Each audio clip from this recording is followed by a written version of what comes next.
आज हम पढ़ेंगे फार्मास्यूटिकल जूरिस्प्रूडेंस और हमारा पहला चैप्टर है origin and nature of pharmaceutical legislation in India.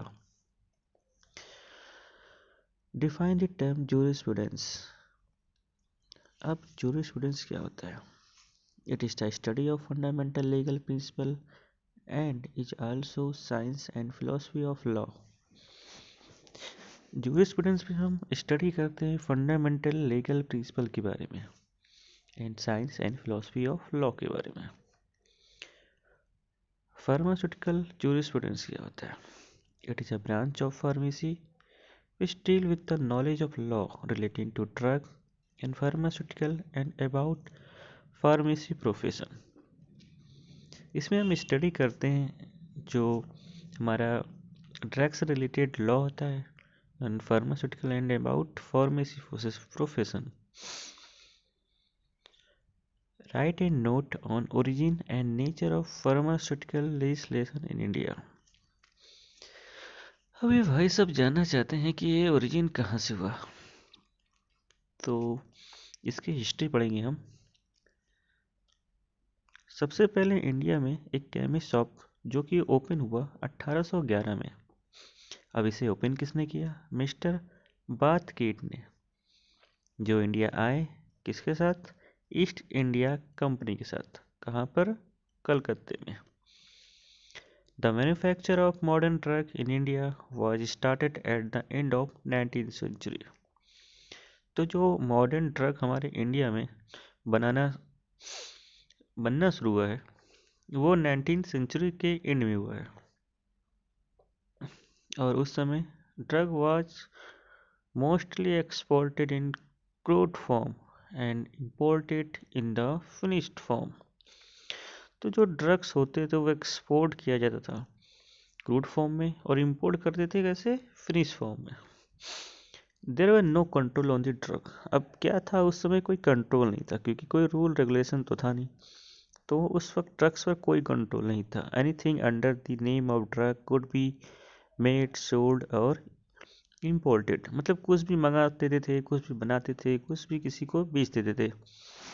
उसमें कोई क्वालिटी नहीं होती थी। As there were no any restriction on the import of drugs. जैसा कि उस वक्त कोई रिस्ट्रिक्शन भी नहीं था इम्पोर्ट करना ड्रग्स पर। And also quality of drugs many adulterate and spurious drug have got entry in India. बहुत ही फेक कह सकते हैं या मिलावट वाले ड्रग्स इंडिया में बहुत ही ज़्यादा इंपोर्ट किए जा चुके थे और उसमें बिल्कुल भी क्वालिटी नहीं था। To that effect sir Haroon Zafar moved a revolution on March 9, 1927 in the Council of State recommending the Governor General to take immediate steps to control the quality and standard of drug।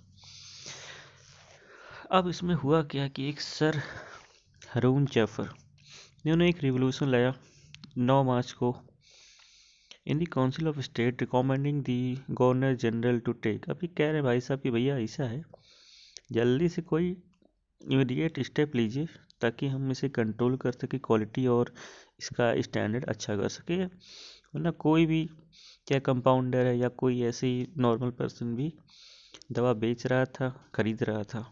और सबसे बड़ी बात ये थी कि किसी के पास क्वालिटी नहीं थी उस दवा में क्योंकि किसी के पास कुछ खास नॉलेज नहीं था।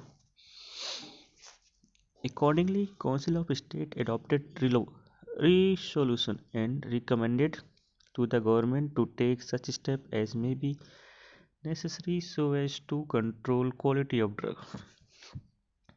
अब क्या हुआ कि उसके बाद काउंसिल ऑफ स्टेट ने एक रेजोल्यूशन और recommend to the government to take such step, मतलब कि कुछ ऐसा स्टेप उठाया जाए जो बहुत ज़्यादा ज़रूरी था और कंट्रोल कर सके क्वालिटी ऑफ ड्रग पर। As per the recommendation import drug bill, एक बिल लाया गया। Import drug bill was introduce in 1937, जो कि 1937 में इंट्रोड्यूस किया गया इन द लेजिस्लेटिव असेंबली में to control import of drug. Drug को इम्पोर्ट जो कर रहे थे लोग उस पर कंट्रोल करने के लिए। This bill did not contain any provision about the manufacture, sale and distribution of drug. अब इसे बिल के द्वारा कोई प्रोविजन नहीं हुआ मैन्युफैक्चर, सेल और डिस्ट्रीब्यूशन ऑफ ड्रग में। Thus, drug bill was introduced in 1940 in the Legislative Assembly and Drug and Cosmetic Act 1940 came into force. अब जो ड्रग बिल था वो इंट्रोड्यूस हुआ 1940 में इन द लेजिस्लेटिव असेंबली में and drug cosmetic act 1940 came into force. Presently, Drug Act 1940 covers the provision relating to drug and cosmetic, Ayurvedic, Siddha and Yoni drug. अब next question है what is DEC? Give the recommendation of DEC. अब DEC क्या है? DEC को कहते हैं drug inquiry committee. अब इसमें क्या है, ये DEC को ही हम चोपड़ा कमेटी कहते हैं.